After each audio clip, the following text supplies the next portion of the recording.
శరత్ కుమార్.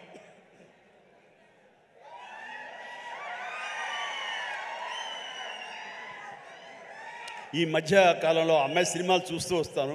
ఒక్కొక్క క్యారెక్టర్ ఒకలా చేస్తుంది. ఒక్కోసారి నాకే భయం వేస్తుంది, ఏంట్రా బాబు అని చెప్పేసి. అంత పవర్ఫుల్గా చేస్తుంది. ఈ కేటగిరీలో మనకి ఇంత యంగ్ అమ్మాయిలు అలాంటి పవర్ఫుల్ క్యారెక్టర్ చేసేవాళ్ళు ఎవరు లేరు.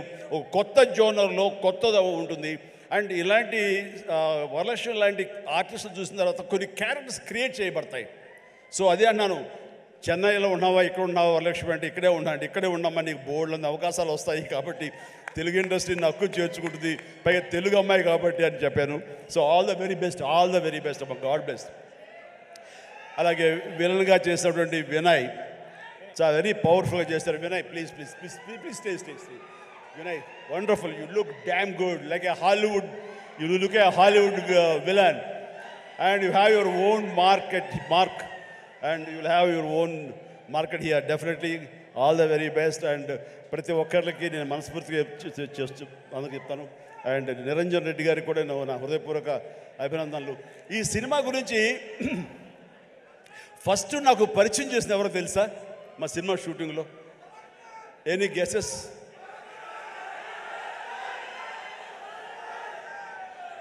గెటప్ సీను. దగ్గర రాకు అండ్ గెటప్ సీను. సార్ ఒక సినిమా చేస్తున్నాను సార్ నేను, మీరు హనుమంతులు భక్తులే కాబట్టి మీతో షేర్ చేసుకోవాలని. ఏం సినిమా, ఎవరు? మన తేజ తెలుసు కదండి, తేజ చేస్తున్నాడు, ఇలా ప్రశాంత్ అని డైరెక్టర్, ఏమంటే భలే ఉంది అని చెప్పి సినిమా గురించి సినిమా గురించి చెప్తాడేమో అనుకుంటే తన గెటప్ తన క్యారెక్టర్ గురించి చెప్తూ వచ్చాడండి. మొదటి వరకు బాగుంది, తర్వాత నిన్ను ప్రమోట్ చేసుకోవడం నాకు కొంచెం ఇంకా బాగుంది.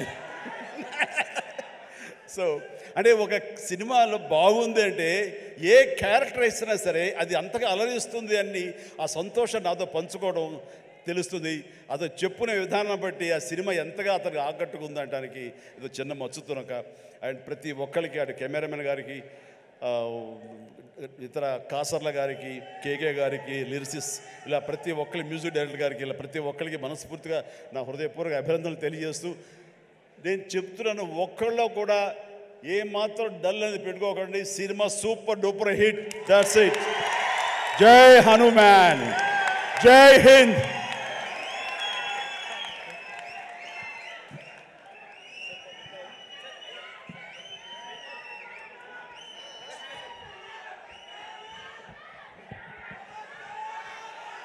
ఒక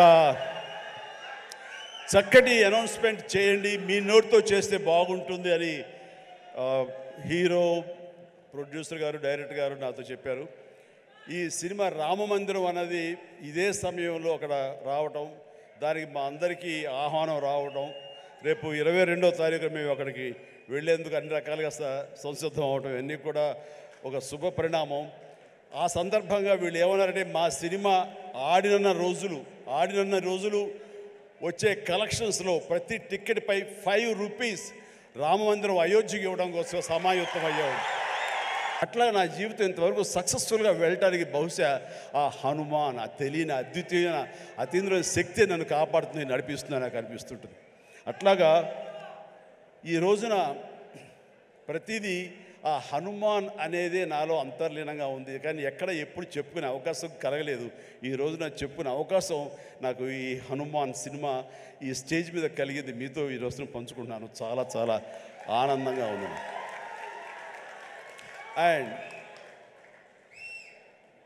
ఈ మధ్య వీళ్ళు చెప్పారు, తర్వాత బయట కూడా చెప్పారు ఎవరో, ఈ హనుమాన్ అనే టైటిల్ మీ నుంచి వచ్చిందే, మీ నోటంటే వచ్చిందని చెప్పేసి ఇందాక కూడా క్లిప్పింగ్ వేశారు. అది సమంత, అది ఆహాలో ఒక చిన్న ఇంటర్వ్యూ జరుగుతుంటే అక్కడ మీకు నచ్చినటువంటి సూపర్ హీరోస్, మార్వల్ హీరోస్ ఎవరు అని చెప్పి అడిగితే, సూపర్ మ్యానా, బ్యాట్మ్యానా, లేకపోతే ఐరన్ మ్యానా ఎవరు అంటే, నాకు వాళ్ళ పేర్లు చెప్పేటి, మన హనుమాన్ ఉన్నాడు కదా, ఆయన మించిన వాడా అంటూ నేను వెంటనే ఒక క్షణం పాటు ఆలోచించి హనుమాన్ అన్నాను. అంది హనుమాన్, మా హనుమానే నాకు హనుమాన్ అని అనేసరికి చాలా చాలా మంచి అప్రిసియేషన్ వచ్చింది, చాలా బాగుంది అనిపించింది. నా మనసులో మాట అది. ఆ మనసులో నుంచి వచ్చేటువంటి ఆ మాటకి అంత వెయిటేజ్ ఉంది కాబట్టి ఇలాంటి ప్రశాంత్ వర్మ లాంటి వాళ్ళు యంగ్స్టర్స్ని అది ఆకట్టుకుంది. ఇదే మన సినిమా టైటిల్ ఎందుకు కాకూడదని వాళ్ళు నిర్ణయించుకోవడం ఇది నాకు మరింత ఆనందంగా ఉంది. ఆ రకంగా స్వామి మీతో ఉన్నాడు, ఆయన ఈ టైటిల్ పెట్టాడు, ఆయనే మనకు అందరికీ స్ఫురించేలా చేశాడు. కాబట్టి ఖచ్చితంగా ఈ సినిమా ప్రేక్షకుల ఆదరణ పొందుతుంది అంటంలో ఎలాంటి సందేహం అక్కర్లేదు. ఇది ఎంత కష్టపడ్డారనడానికి, దీనికి ద బెస్ట్ ఫిల్మ్గా రాబట్టడం కోసంగా ఫస్ట్ గ్లిమ్స్ నుంచి కూడాను వావ్ ఏంటి సినిమాని, దాని సినిమా వైపు అందరూ ఆకర్షితులు అయ్యేలాగా చేయగలిగాడంటే కనుక ఆ పరిధానంలో ఆ అత్యంతం ప్రశాంత్ వర్మ తీసుకున్న శ్రద్ధాశక్తులే. కాబట్టి ప్రశాంత్ వర్మ మీ యొక్క కష్టం, మీ యొక్క ఇది ఆలోచనలు, అలాగే మన హీరో తేజ యొక్క కష్టం, అతని శ్రద్ధాశక్తులు ఇది వృధా కావు.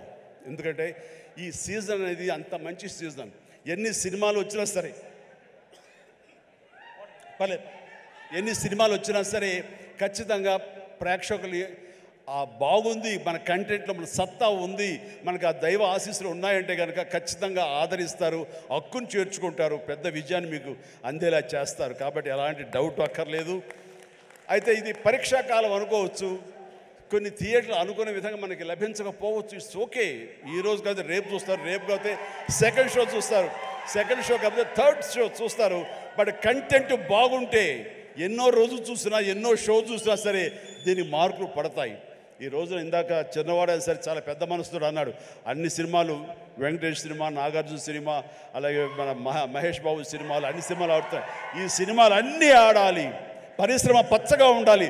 వాటితో పాటు మా ఈ సినిమా హనుమాన్ కూడా ఆడాలని నేను ఎంతో మనస్ఫూర్తిగా నేను కోరుకుంటాను, జరుగుతుంది.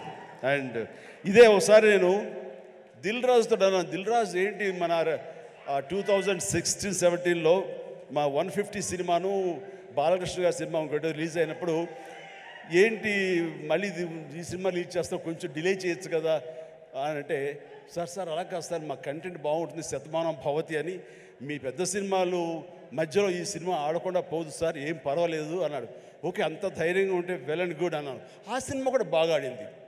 కాబట్టి అదే దిల్ రాజు గారు అందరికీ మనకు చెప్పినట్టుగానే ఈ రోజున ఈ సినిమా కూడా బాగా ఆడుతుంది. సో ఎందుకంటే దిల్ రాజు గారు లాంటి ఎంతో సీనియరు, ఆయన ఎంతో ఎక్స్పీరియన్స్ ఉన్న మనిషి, ఏ సినిమా ఏ సీజన్లో ఎలాగ ఆడుతుంది, ఒక్కో సినిమాకి ఎంత పటిష్టత ఉంటుంది, ఏ సినిమాకి ఎంత లాంజివిటీ ఉంటుంది, ఏ సినిమా ఎలాగ ఆదరిస్తారు, ఏ సీజన్లో అనేది బాగా తెలుసు. కాబట్టి ఈ సినిమా వస్తే కూడా ఈ సినిమాకు కూడా అంతటికి అంత ఆదరణ ఉంటుంది, అంత విజయం చవి చూస్తాడు మనస్ఫూర్తిగా కోరుకుంటూ